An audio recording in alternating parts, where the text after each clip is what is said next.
And with that rolling average still climbing, there is talk that Ontario is taking an even closer look at the next stage of reopening the economy.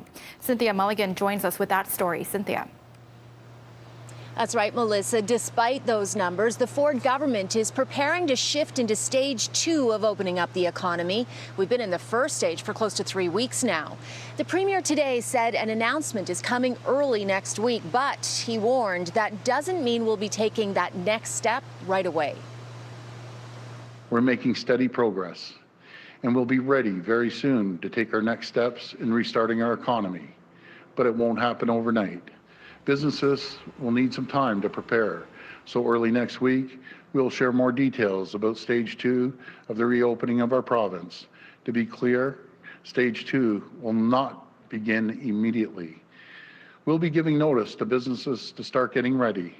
Next week, we'll also lay out a phased plan for reopening childcare safely and gradually, so we can support parents. Now, the Premier also released a grim number today. He says the province will need up to $23 billion in financial assistance from the federal government as a result of COVID-19.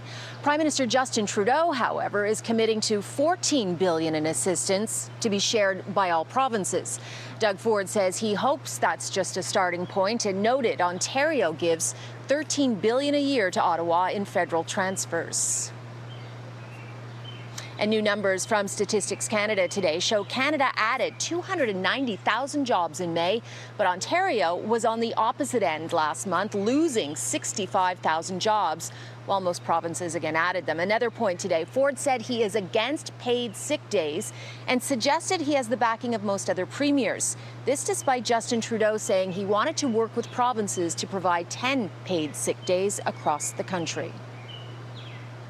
Well, I don't support it. We have legislation that protects jobs of people if they, again, if they don't feel safe, they don't have to go into work, and that's a priority for BC.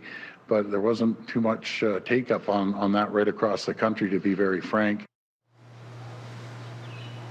And that's a bit of a hornet's nest for the Premier during this pandemic reality. His government canceled 2 paid sick days per year in 2018, and there have been numerous calls for him to reinstate them. Both the Liberal and NDP parties are condemning his refusal to do so today, with Andrea Horwath saying it could contribute to a second wave of COVID-19.